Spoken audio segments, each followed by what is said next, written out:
Assalamualaikum warahmatullahi wabarakatuh. Alhamdulillahil wahidil ahad alladzi lam yalid wa lam yulad wa lam yakul lahu kufuwan ahad. Ahmaduhu subhanahu wa ta'ala wa ashkuruhu ala ni'amih. Allahumma fassalli wa sallim wa barik wa karrim ala sayyidina Muhammadin wa ala alihi wa ashabihi wa atba'ihi wa ummatihi ajma'in, amma ba'd. Faqad qala ta'ala fi kitabihil karim wa huwa asdaqul qailin. A'udzu billahi samiil 'alim minasy syaithanir rajim. Wa qur rabbi adkhilni mudkhala sidqin wa akhrijni mukhraja sidq waj'al li min ladunka sultanan nasira wa qul ja'al haqq wa zahaqal batil innal batila kana zahuqa. Wa qala an-nabiy sallallahu alaihi wa alihi wasallam ahabbul a'mal ila Allah an tamuta wa lisanuka radbun min dzikrillah. Sadaqallahul aliyyul azim wa sadaqa rasuluhu nabiyyul habibul karim. Wa nahnu ala dhalika minasy syahidin wa syakirin walhamdulillahi rabbil alamin. Yang saya hormati, saya muliakan para asatid, guru-guru saya. Yang saya hormati, saya muliakan pengurus DKM Masjid Al-Ikhlas. Yang saya hormati, saya muliakan para jamaah, ayah bunda rahimakumullah. Bersyukur kita kepada Allah atas seluruh nikmat Allah, yang mana Allah telah memberikan nikmatnya pada kita semua, sehingga alhamdulillah dengan nikmat Allah lah pada kesempatan subuh kali ini kita semua bisa hadir ke masjid dalam rangka melaksanakan kewajiban kita, yaitu sholat subuh berjamaah dilanjutkan dengan pengajian rutin ahad subuh. Mudah-mudahan amal ibadah yang kita lakukan diterima oleh Allah subhanahu wa ta'ala. Rahmat teriring salam semoga Allah curahkan, semoga Allah limpahkan selalu kepada Nabi kita, Rasul kita, itu baginda Rasul Muhammad sallallahu alaihi wa alihi wasallam. Ayah bunda rahimakumullah, marilah kita lanjutkan kembali kajian kitab Mukhtarul Ahadits. Kata baginda Nabi, ahbib habibaka haunan ma asa ayyakuna bi ghaidika yawman ma wa abghid bi ghaidika haunan ma asa ayyakuna habibaka yawman ma. Hadis diriwayatkan oleh Imam Tirmidzi. Kata baginda Nabi, ahbib habibaka, cintailah orang yang engkau cintai, haunama, biasa-biasa saja. Jangan berlebihan mencintai sesuatu, jangan berlebihan mencintai orang. Kenapa? Asa ayyakuna baghidaka yawman ma. Bisa jadi satu saat orang yang paling engkau cintai menjadi musuhmu. Mohon maaf, orang menikah ada cerainya, orang pacaran ada putusnya, orang hobi ada berhentinya. Oleh karena itu jangan berlebih-lebihan mencintai sesuatu. Cinta sama mancing sampai lupa sholat, lupa keluarga, tuh ya, lupa tetangga, lupa anak, saking hobinya mancing.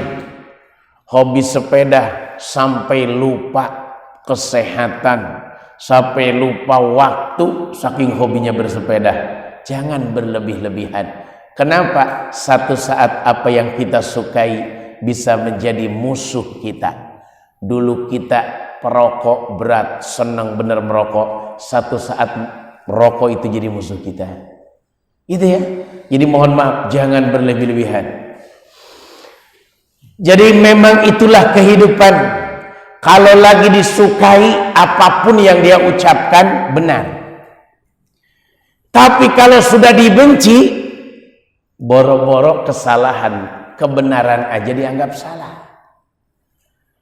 Sampai dalam sebuah kitab diceritakan begini, dalam kitab Alfiyah Ibnu Hamdun. Apapun yang kau lakukan, apapun yang orang yang kau cintai lakukan, kalau itu dilakukan sama dia, maka wa ainu ridha an qali aibin kalilah wa ainu sukhti tubdil masawiya. Pandangan yang ikhlas, pandangan yang ridha, penuh dengan cinta, an kulli aibin kalilah, setiap cacatnya orang lain itu hilang. Tapi wa ainu sukhti, kalau sudah benci, pandangan benci, tubdil masawiya, seluruh keburukan akan nampak. Makanya hati-hatilah kita membenci orang, hati-hatilah kita mencintai orang. Jangan sampai saking idolanya sama dia, kesalahan dia tertutupi sehingga kita ikutin semua langkahnya. Jangan sampai saking bencinya sama orang itu, seluruh kebaikannya tertutupi sehingga apapun yang dia lakukan itu salah. Nah ini hadisnya ada di sini. Wa abghid bi ghaidika wa abghid baghidaka haunama. Bencilah orang yang engkau benci sedang-sedang saja. Asa ayyakun habibaka yauman ma, karena bisa jadi orang yang paling engkau benci satu saat akan menjadi kekasihmu. Banyak bahasa orang tua, jangan terlalu benci nanti jadi jodoh. Nah itu ya. Jadi kenapa Allah membulak-balikan hati manusia? Makanya nggak boleh berlebih-lebihan. Kalau dalam partai politik mah, dulu lawan saing politik kita dijelek-jelekin habis-habisan. Itu ya. Bagian menang kita ikut dia, dibaik-baikin habis-habisan. Sama di masyarakat juga sama kejadian begitu. Dulu waktu dia belum jadi apa-apa dibencinya luar biasa, pas udah jadi apa-apa dihormatinya luar biasa. Hati-hati, makanya cintalah karena Allah, bencilah karena Allah. Jangan karena harta, jangan karena rupa, jangan karena jabatan, tapi cintalah karena Allah, bencilah karena Allah. Itu dalam hidup begitu. Sampai punten dalam Al-Qur'an, dalam hadis qudsi dikatakan begini, inni la ahimu bi ahlil ardi azaban. Aku bermaksud menurunkan siksaan ke muka bumi ini, kata Allah. Fa'idha nadhartu ila umari buyuti. Tapi ketika aku melihat orang-orang yang memakmurkan rumahku, wal mutahabina fi, dan aku melihat orang-orang yang saling mencintai karenaku, wal mustaghfirina bil ashar, dan aku melihat orang-orang bangun di waktu sahur lalu beristighfar mohon ampun kepadaku, saraftu azabi anhum, aku belokkan siksaku dari mereka. Masjid ini dulu kena puting angin beliung, habis atasnya. Nah, tapi karena sekarang mah udah banyak yang bangun di waktu sahur pada zikir, pada istighfar. Alhamdulillah tuh ya, banjir nggak kena, angin puting beliung nggak lewat sini lagi. Nah ini, jadi mohon maaf, tolak musibah dengan 3 hal: makmurkan masjid, saling mencintai karena Allah, dan mohon maaf lahir batin Yang ketiga, sering-sering bangun waktu sahur untuk sholat dan istighfar. Dahsyat ya. Sekali lagi, hadis ini mengajarkan jangan suka membenci sesuatu berlebih-lebihan. Jangan juga suka mencintai, mengidolakan sesuatu berlebih-lebihan. Nah sekarang banyak anak muda yang idolanya berlebih-lebihan. Hobi sama game, nggak inget waktu, sampai ada orang begadang sehari semalam, 2 hari 2 malam di warnet. Ngapain? Main game. Padahal tubuh kita ada hak-hak yang harus kita selesaikan. Orang tawaf aja, habis tawaf 7 kali putaran, sholat sunnah lurusan belakang makom Ibrahim, disunnahkan berdiri lalu ngambil air zam-zam, minum air zam-zam sambil menghadap Ka'bah. Kenapa? Karena habis capek, lagi tawaf tuh capek kita. Lalu sholat sunnah 2 rakaat, suruh minum. Karena ada energi yang tadi keluar, biar kembali lagi energinya sehat walafiat. Itu dalam ibadah saja seperti itu. Apalagi dalam keseharian kita, ada hak tubuh kita yang harus kita selesaikan. Makanan, vitamin, istirahat, jangan sampai begitu ya. Begitu juga kalau kita benci sama tetangga, benci sama anak, benci sama siapapun, jangan berlebih-lebihan. Sampai Masya Allah tuh benci banget. Jangan. Manusia itu nggak boleh benci orang lain. Sampai baginda Nabi mengatakan la taghdab walakal jannah. Jangan marah, jangan benci, bagimu surga. Karena kalau udah benci, maka jelek semua isinya. Kalau udah benci, nggak ada baik-baiknya. Kalau kita terlalu cinta, itu juga bahaya. Al-hub yurithul a'ma wal asam. Dalam kitab Nashihul Ibad dikatakan begitu. Cinta itu membuat buta dan tuli. Kalau sudah cinta berlebih-lebihan, nggak dengar nasihat orang, nggak dengar omongan orang. Kata orang jelek, kata saya mah cantik. Kata orang hitam, kata saya mah putih. Kata orang pendek, kata saya mah tinggi. Itulah kalau udah cinta. Hati-hati, jangan berlebih-lebihan. Karena berlebih-lebihan itu dibenci sama Allah. Innallaha la yuhibbul musrifin. Sesungguhnya Allah itu tidak mencintai orang berlebih-lebihan. Makan berlebih-lebihan nggak boleh. Minum berlebih-lebihan nggak boleh. Tidur berlebih-lebihan nggak boleh. Malah diantaranya penyakit yang akan datang kepada kita yang membahayakan banyak makan, banyak tidur, dan banyak bicara. Ini bahaya buat tubuh kita. Banyak makan, banyak tidur, banyak bicara. Ini bahaya tiga-tiganya. Banyak makan akan banyak penyakit.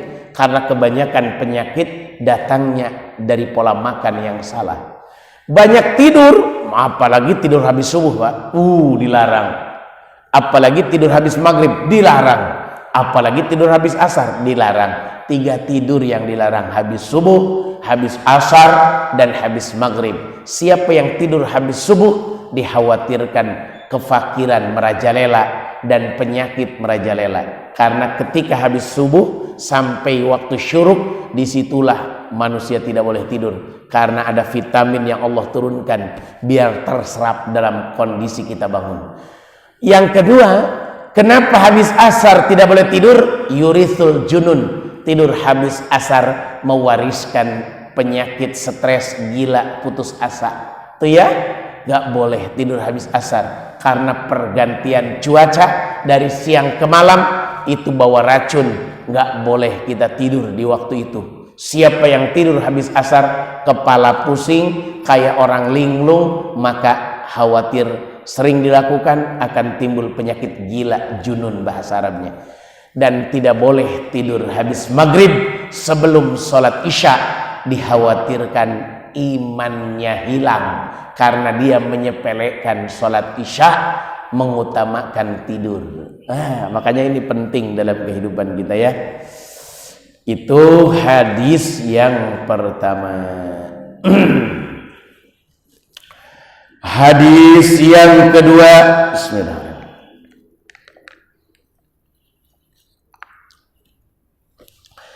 Ahsyama khasyitu ala ummati, yang paling aku takuti dari umatku, kibarul batni.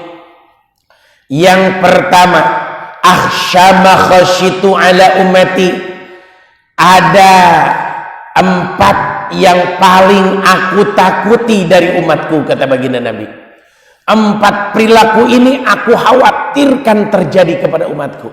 Nabi nggak mau umatnya mempunyai 4 ini, nggak mau baginda Nabi. Sampai baginda, aku takuti, aku khawatirkan umatku mempunyai 4 sifat ini. Kenapa? Saking bahayanya. Apa itu? Yang pertama, kibarul batni, besar perut. Perut besar ini ditakuti oleh baginda Nabi. Kenapa kok besar perut? Orang besar perut 2, 1 jarang puasa, yang kedua banyak makan. Jadi umat yang dicintai oleh baginda Nabi itu aqallukum tu'ma wa akhaffukum badana, ahabbukum ilallah, yang paling dicintai dari kalian di sisi Allah, aqallukum tu'ma wa akhaffakum badana, makannya dikit enteng badannya, makannya dikit enteng badannya. Jadi kayak saya nih, aduh menjadi malu ini tuh ya. Makanya oleh karena itu dikitin makan, diet dengan cara puasa sunnah, dan entengkan badan kita dengan sedikit makannya. Jadi begitu. Jadi besar perut itu bikin malas, Pak. Besar perut itu bikin gak kuat tahajud. Besar perut itu maaf, jadi ngap-ngapan ketika sholat berjamaah. Coba tengok di Masjid Nabawi, di Masjidil Haram, banyak orang sehat walafiat jalan, tapi bagian sholat narik kursi. Kenapa? Karena imamnya kan bacaannya panjang, tapi bagian ruku sujud biasa, jalan biasa, tapi narik kursi ketika sholat. Kenapa? Karena berat badannya ketika bacaan imam Syekh Bandar Balela. Ketika subuh itu sampai hampir berapa menit dia perokaatnya, geter tubuhnya karena berat. Tapi kalau orang enteng, nikmat aja. Saya punya teman pembimbing haji namanya Pak Haji Yana Hadian Syah, punya yayasan Travel Ulil Albab di Islamic Village. Itu subhanallah, kalau mimpin jamaah enteng karena badannya kecil. Jamaahnya aja yang mabok gitu ya. Ayo kita nyium Ka'bah, enteng aja, set. Masya Allah, mimpin ngambil ihram dari miqat, enteng bener. Mimpin tawaf, enteng bener. Mimpin sa'i, enteng bener. Kenapa? Karena badannya kecil. Kalau yang gemuk, ngap-ngapan. Naik Bukit Marwah, ngap-ngapan. Dari Marwah mau naik ke Bukit Sofa, ngap-ngapan. Allahu Akbar, tabarakallah. Nah, jadi oleh karena itu besar perut ini dikhawatirkan oleh baginda Nabi, khawatir umatnya jadi lemah, gitu ya. Yang kedua, yang ditakuti dan dikhawatirkan oleh baginda Nabi dari umatnya, wa mudawamatun naum, hobi tidur, banyak tidur, dikit-dikit tidur, Sabtu Ahad libur, dikit-dikit tidur, ini dibenci. Ada kesempatan dikit-dikit tidur, ini dibenci. Tapi kalau kita punya istri, mohon maaf lahir batin, kok ngantukan melulu, bawaannya tuh ngantuk melulu, bisa jadi dia ada penyakit, bukan penyakit diabetes, bukan, tapi penyakitnya di luar itu. Karena pernah kejadian di sebuah tempat, saya pernah cerita juga kalau nggak salah, ada ibu-ibu setiap nyampe ke kantor tuh jam 7 udah ngantuk, jam 8 udah parah, jam 9 tuh parah, ngantuk, ngegeletak aja di musola, saking udah nggak kuat. minta tolong ke saya, Pak Ustadz ruqyah saya. Aneh saya itu. Akhirnya diruqyah sama saya ke rumahnya. Numpang wudhu saya di belakang. Itu piring kotor Pak, numpuknya udah kayak apa. Padahal dia belum punya anak, hanya dia dengan suaminya. Itu baju acak-acakan. Saya bingung, saya tanya, Bu maaf nih, ini kenapa saya itu malas Pak Ustadz, malasnya luar biasa. Ini malas banget. Akhirnya apa yang terjadi? Saya ruqyah tuh, ketika di ruqyah tuh, terus saya nguap. Ini ada masalah apa? Dicari solusinya. Ternyata terjawab. Sembuh sekarang. Setelah 3 kali apa 4 kali di ruqyah, ketemu jawabannya. Dia itu punya penyakit yang sangat susah disembuhkan. Nama penyakitnya itu ain. Ain. Dalam hadis Nabi itu ain. Ain ini menyebabkan kematian. Apa penyakit ain? Penyakit yang diakibatkan karena disanjung sama orang lain. Cantik bener. Ganteng bener. Cucunya ini cakep bener. Cucunya ini lucu bener. Mohon maaf, ini penyakit ain. Penyakit dimasuki jin gara-gara disanjung sama orang lain. Harusnya ketika disanjung ditolak oleh kita. Ganteng bener cucunya, alhamdulillah, subhanallah, masya Allah. Harusnya begitu. Itu penawarnya. Nah si ibu ini masya Allah belum punya anak, masih muda. Orang masih belum punya anak, baru nikah beberapa tahun. Subhanallah, itu dari masa kuliah kata dia begitu.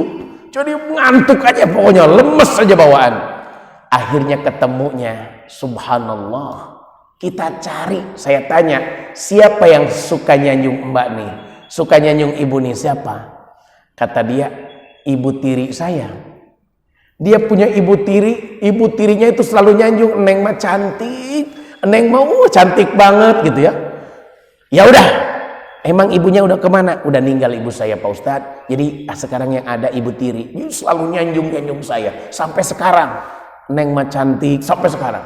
Akhirnya saya bilang, ibunya kapan datang ke sini?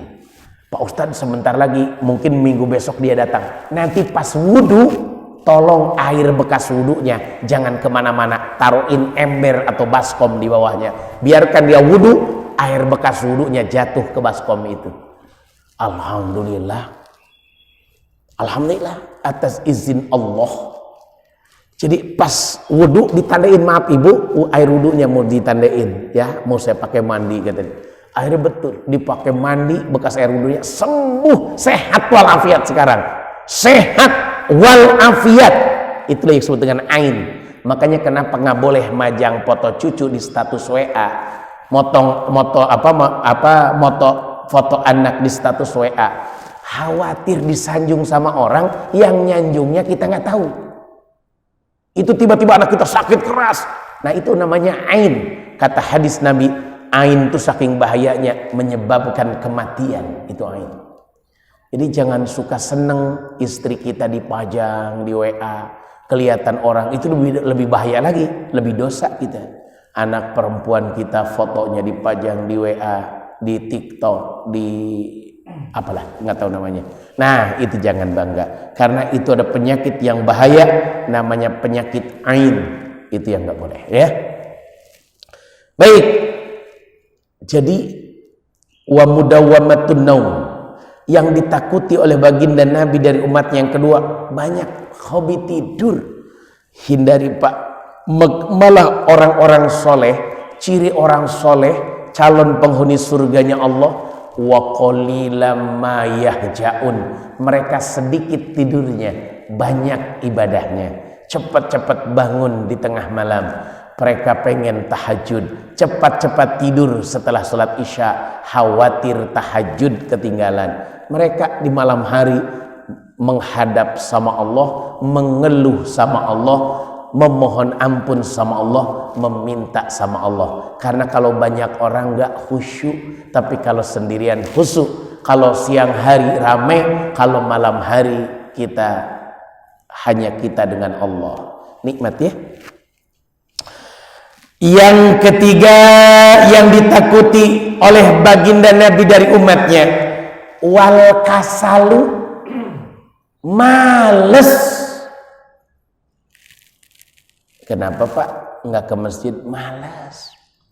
Kenapa Pak kayak diem aja di rumah, dagang apa kayak males.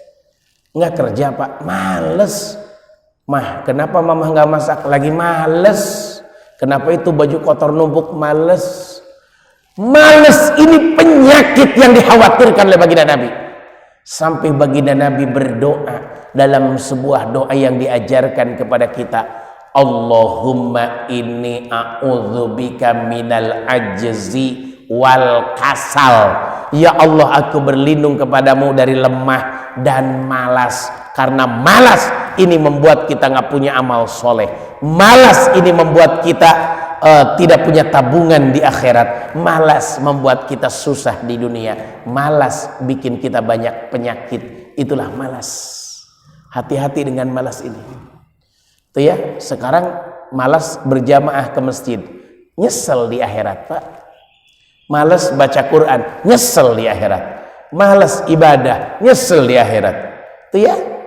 Malas bekerja, nyesel. Anak udah pada gede, nggak punya penghasilan, nyesel. Males bersih-bersih rumah, hancur rumah kita, dibenci sama Allah. Males makan, sakit. Males mandi, sakit. Jadi males ini bahaya. Makanya baginda Nabi khawatir anak kita, keluarga kita, umatnya baginda Nabi tergolong orang males. Sekarang banyak anak yang main handphone aja nggak mau gerak. Handphone aja begini, tuk tak tuk tak tuk tak tuk tak tuk, nggak mau. Suruh ngepel nggak mau, suruh olahraga nggak mau. Terkadang sampai nggak pernah bergaul sama orang lain, apalagi ke masjid nggak mau. Kenapa? Satu jawabannya, males. Allahu Akbar, hati-hati. Banyak orang bodoh. Kenapa? Males ngaji. Ustadznya didatangkan nggak mau datang. Dia ke tempat ustadz nggak mau datang. Itulah orang malas. Makanya maaf, di akhirat itu banyak orang yang menyesal. Di antara orang yang menyesal di akhirat adalah orang yang dikasih kesempatan menuntut ilmu, falam yatlubhu, lalu dia tidak menuntut ilmu. Akhirnya ibadahnya ditolak karena ibadahnya tanpa ilmu. Itu nyesal. Sampai baginda Nabi mengatakan, nikmatani maghbunun fihima katsirun minan nas. Ada dua nikmat, kebanyakan manusia tertipu dengan dua nikmat ini. Yang pertama, al-firag, kesempatan. Dikasih kesempatan nggak mau. Yang kedua, as-sihah, kesehatan. Mumpung lagi sehat mata kita, gunain buat baca Quran. Mumpung sehat badan kita, gunakan buat tahajud. Mumpung sehat kaki kita, pakai jalan ke masjid berjamaah. Nanti kalau udah sakit mah mau baca Quran begini, pusing baru dikit. Kalau udah sakit mah nggak kuat lagi, tengah malam bangun boro-boro tahajud, mau buang air kecil aja berat. Kalau udah nggak sehat mah boro-boro ke masjid, di rumah juga sholat sambil duduk. Nah ini mohon maaf lahir batin, jangan sampai ketipu dengan saat-saat itu. Tuh, itu ya. Hati-hati, malas ini menjadi penyakit buat kita semua yang ditakuti oleh baginda Nabi Muhammad SAW. Yang keempat, yang ditakuti oleh baginda Nabi dari umatnya, wadhaful yaqin, lemah keyakinan. Punten, hidup nih harus yakin. Kalau udah lemah keyakinan, bahayanya apa? Kalau saya nggak kerja, saya nggak makan. Ini namanya orang lemah keyakinan. Saya banyak anak, ngeri nih, nanti nggak bisa makan tuh anak-anak saya. Itu bahaya. Ini model negara kayak begini, masyarakat kayak begini, bagaimana masa depan anak-anak saya? Itu namanya nggak yakin. Manusia lahir sudah plus dengan rezekinya, harus yakin. Tuh ya, anak pokoknya saya PNS, istri saya PNS, anak saya PNS. Jangan ngomong begitu. Yakin saja takdir Allah, ikutin aja permainan takdir Allah. Terkadang manusia nggak yakin dengan takdir Allah, akhirnya lebih yakin kepada diri sendiri dan kepada dukun. Nah, ini yang bahaya. Harus yakin sama Allah. Sampai ada orang nggak pede, nggak yakin. Nanti kalau saya hajatan nggak takut hujan, nyari obatnya, datang ke tempat yang salah, datang ke dukun. Kata dukun, nanti celana dalam lemparin ke atas tenda, terus ambil cabai tusukin, lalu tancepin di tanah. Ini kan udah musyrik, Pak. Nggak yakin. Harusnya kita yakin, angkat tangan habis tahajud. Ya Allah, Sabtu ini saya akan hajatan, ya Allah, menikahkan anak saya. Aku mohon kepadamu, ya Allah. Harus yakin. Jangan hujan, ya Allah. Jangan panas, ya Allah. Berikan kesejukan, ya Allah. Begitu. Minta sama Allah. Itu ya. Kenapa? Karena ya innallaha inda dhanni abdi. Allah tuh ngikutin persangkaan hambanya. Kalau hambanya yakin, Allah ngikutin keyakinan itu. Kalau hambanya tidak yakin sama Allah, maka Allah hilangkan juga keyakinan itu. Jadi oleh karena itu harus yakin. Insya Allah begitu harusnya. Harus yakin. Punten, dalam kitab Minhajul Muslim saja, dalam kitab Minhajul Muslim diajarkan di bab orang sakit, di etika orang sakit. Ketika kita sakit, merasa diri kita kayaknya nggak sehat lagi, kayaknya bentar lagi sakaratul maut, maka yang harus kita lakukan adalah yakin bahwa Allah akan memaafkan dosa-dosa kita, yakin bahwa Allah akan memberikan rahmatnya kepada kita, yakin bahwa Allah akan menjauhkan kita dari api nerakanya Allah, yakin bahwa kita akan mendapatkan surganya Allah. Itu harus yakin. Gak boleh kita ragu-ragu, gak boleh. Tengok kitab Minhajul Muslim di bab jenazah, tapi sebelum bab jenazah ada bab sakit dulu. Begitu dahsyat, begitu luar biasa. Oleh karena itu harus yakin, Pak. Jangan sampai lemah keyakinan. Kalau sudah lemah keyakinan, bahaya. Akhirnya sudah tidak percaya sama Allah, tidak percaya sama hari akhir, sibuk kita dengan dunia, nggak mikirkan akhirat kita. Makanya dalam surat Al-Baqarah, wabil akhirati hum yuqinun. Dan ke alam akhirat kalian harus yakin. Yakin tuh lebih di atas segalanya. Percaya mah biasa. Yang harus kita lakukan adalah yakin.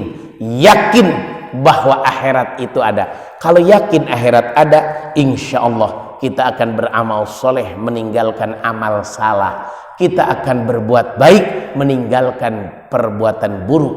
Itu kalau orang sudah yakin. Tapi kalau nggak yakin, mohon maaf lahir batin, maka itu yang bahaya.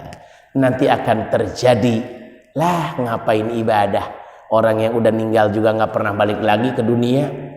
Tuh ya, nggak pernah ada ceritanya apa-apa. Tuh ya, yang penting saya bisa makan selesai. Yang penting saya senang selesai. Padahal Masya Allah, Tabarakallah, orang beriman mah takut sekali kalau diceritakan akhirat itu serem luar biasa. Nah, ini 4 hal yang ditakuti oleh baginda Nabi, berarti harus kita tinggalkan. Yang pertama, besar perut karena banyak makan kurang gerak. Yang kedua adalah banyak tidur, jarang ibadah, jarang zikir, jarang nangis atas dosa-dosa. Yang ketiga, males ibadah, males bekerja, males beraktivitas, males baca Quran, dan males yang lain. Yang keempat, wadha'ful yakin, lemah keyakinan. Akhirnya kalau sudah lemah keyakinan, nggak akan yakin sama Allah, nggak akan yakin sama alam akhirat, nggak akan yakin sama Rasulullah, nggak akan yakin sama malaikat-malaikat. Karena rukun iman itu ada 6, jadi nggak diyakini semua karena keyakinannya lemah. Gitu ya. Baik, hadis selanjutnya. adi maftaradallahu alaika takun min a'badin nas wajtanib ma haramallahu alaika takun awra'an nas warda bima qasamallahu laka takun min aghnan nas. Ada 3 nasihat dalam hadis ini. Yang pertama, adi maftaradallah takun min a'badin nas. Siapa yang pengen menjadi ahli ibadah, manusia yang ahli ibadah, syaratnya tunaikan apa-apa yang diwajibkan sama Allah. Ini nomor 1 nasihat dari baginda Nabi. Tunaikanlah apa yang diwajibkan sama Allah, maka engkau menjadi manusia yang paling ahli ibadah.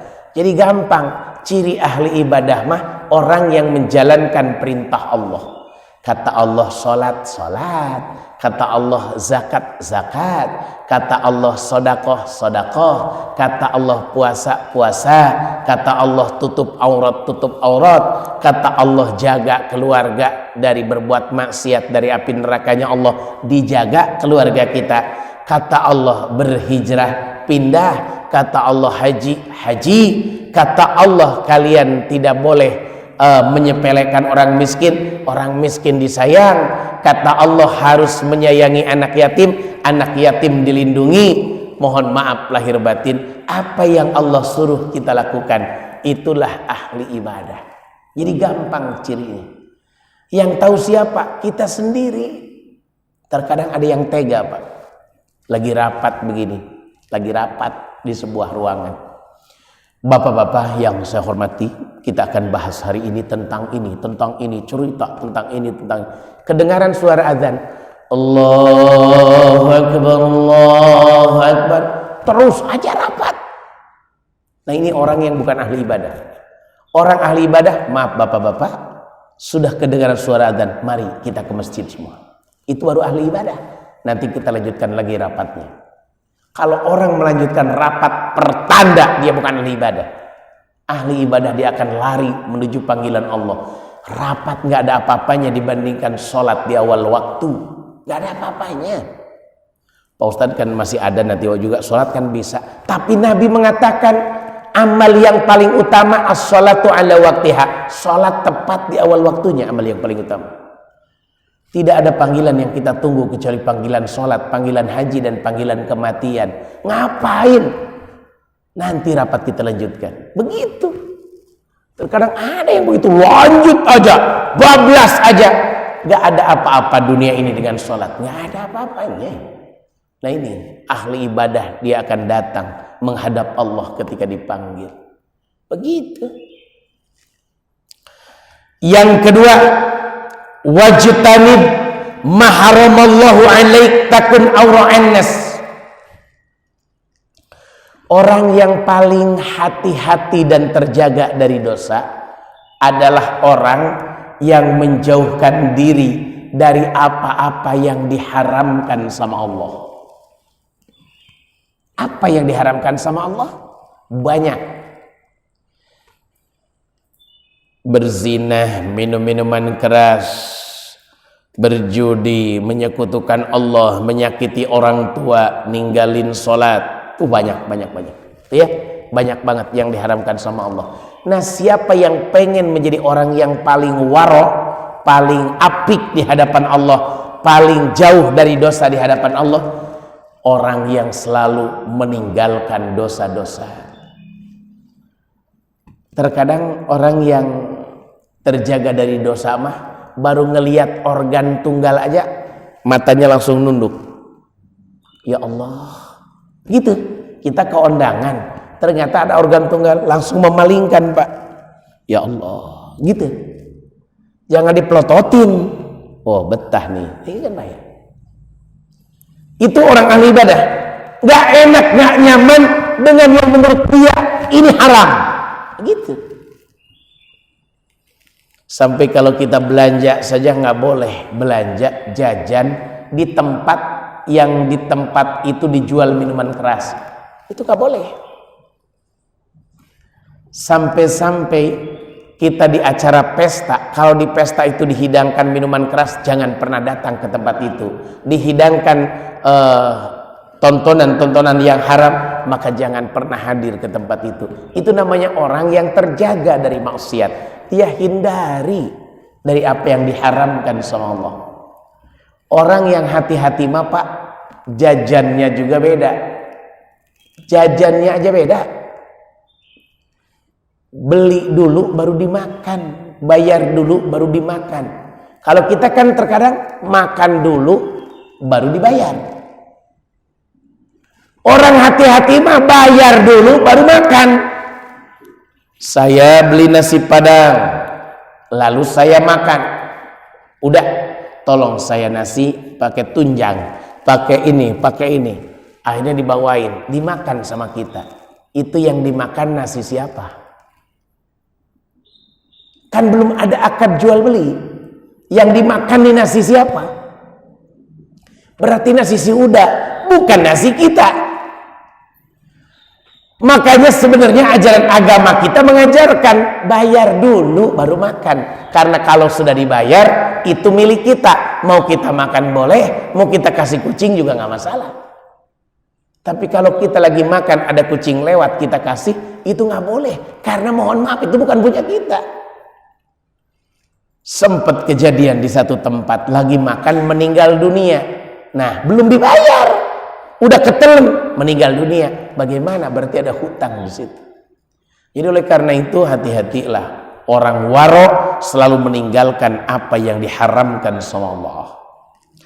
Yang keempat, wardo bima qasamallahu laka takun min aghnan nas.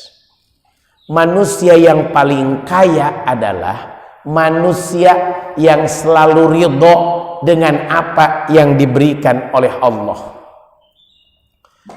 Kita dagang dapat penghasilan sekian, ridho. Kita bekerja dapat penghasilan sekian, ridho. Kenapa sih kerjaan saya kayak begini? Udah capek, lelah, tempatnya kotor, ridho. Emang sudah diatur sama Allah.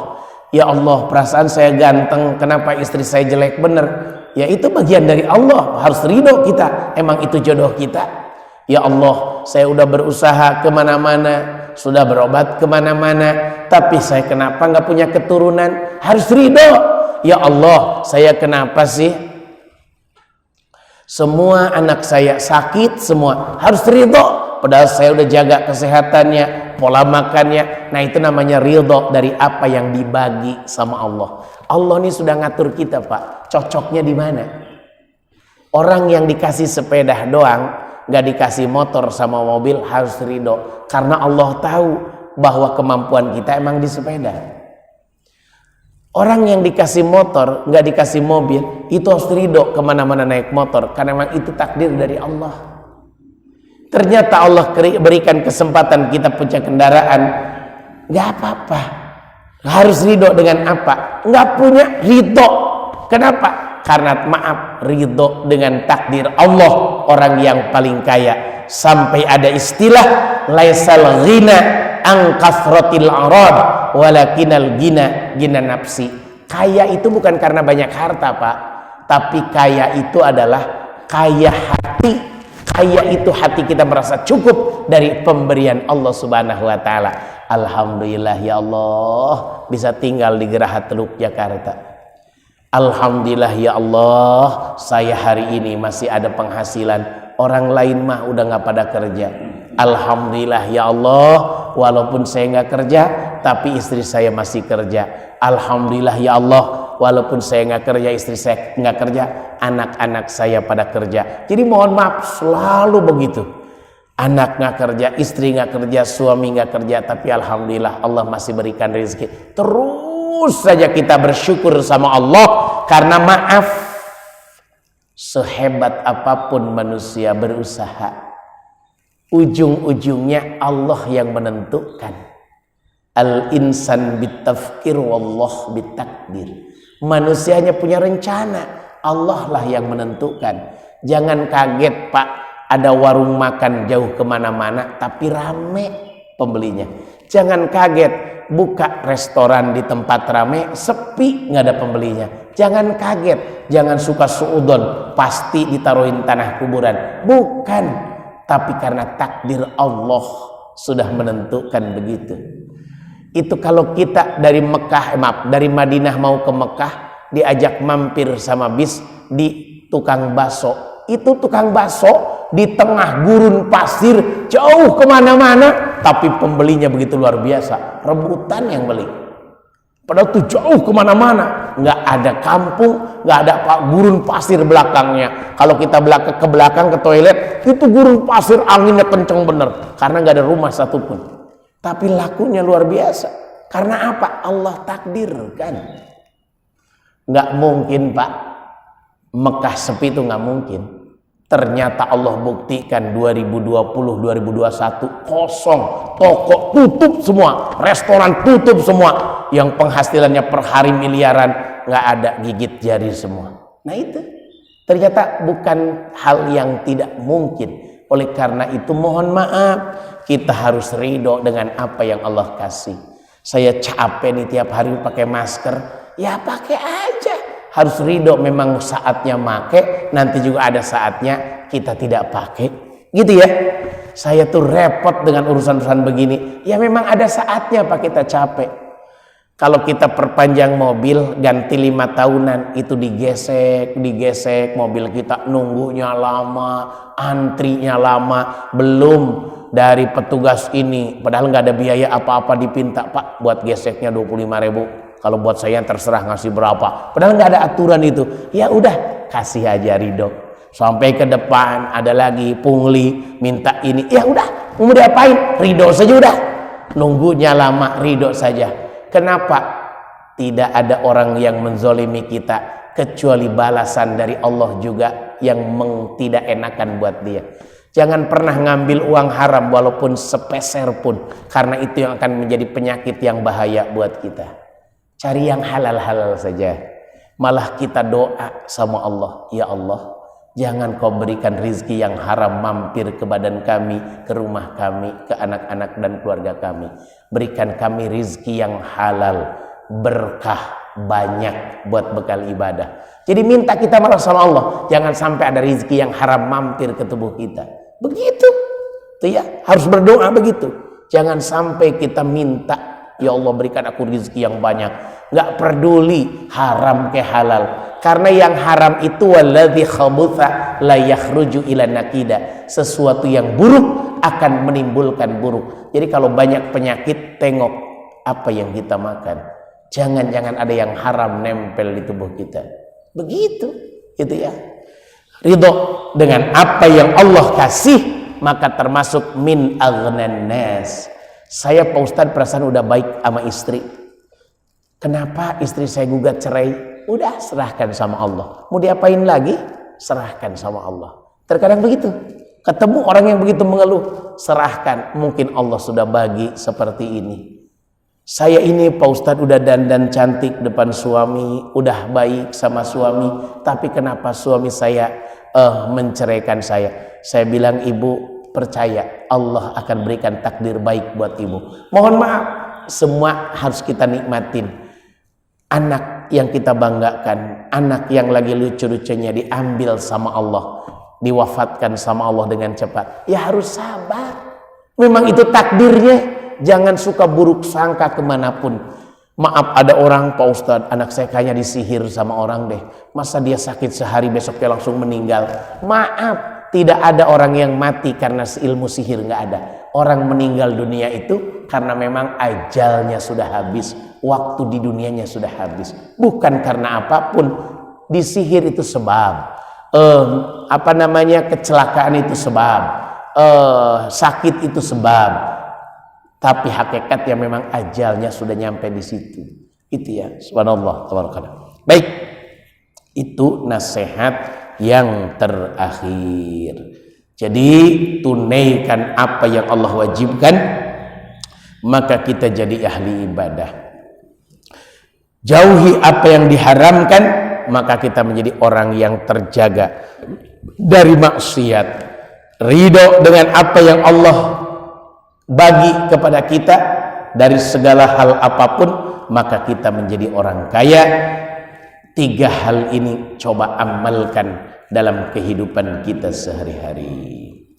Baik, itu yang bisa disampaikan. Mohon maaf bila ada ucapan yang tidak berkenan. Mari kita tutup dengan doa. Allahumma salli wa sallim ala sayyidina Muhammadin fil awwalin wal akhirin wa barik wa karim radhiyallahu tabaraka wa ta'ala kulli sahabati Rasulillah ajma'in. Amin ya Allah ya rabbal alamin. Bismillahirrahmanirrahim. Alhamdulillahi rabbil alamin. Hamdan syakirin hamdan naimin hamdan yuwafi ni'amahu kafi mazidah. Ya rabbana lakal hamdu wa lakal syukru wa lakal mulku wa huwa ala kulli syai'in qadir. Allahumma inna asbahna nushiduka wa nushidu hamalat arshik wa malaikataka wa jami' khalqik annaka anta Allah la ilaha illa anta wahdaka la syarika lak wa anna Muhammadan abduka wa rasuluk. Allahumma inna nas'aluka ridhaqal jannah wa na'udzubika min sakhatika wan nar. Allahumma tawil umurana wa sahhi ajsadana wa nawwir qulubana wa thabbit imanana wa ahsin a'malana wa wasi' arzaqana wa ilal khairi qaribna wa nisyari ab'idna wa qdi hawaijana fid dini wa dunya wal akhirah. Rabbana ighfir lana dzunubana wa liwalidayna warhamna warhamhuma kama rabbayana shighara. Rabbana atina fid dunya hasanah fil akhirati hasanah wa qina adzabannar. Fadlika subhana rabbika rabbil izzati amma yasifun. Salamun alal mursalin walhamdulillahi rabbil alamin.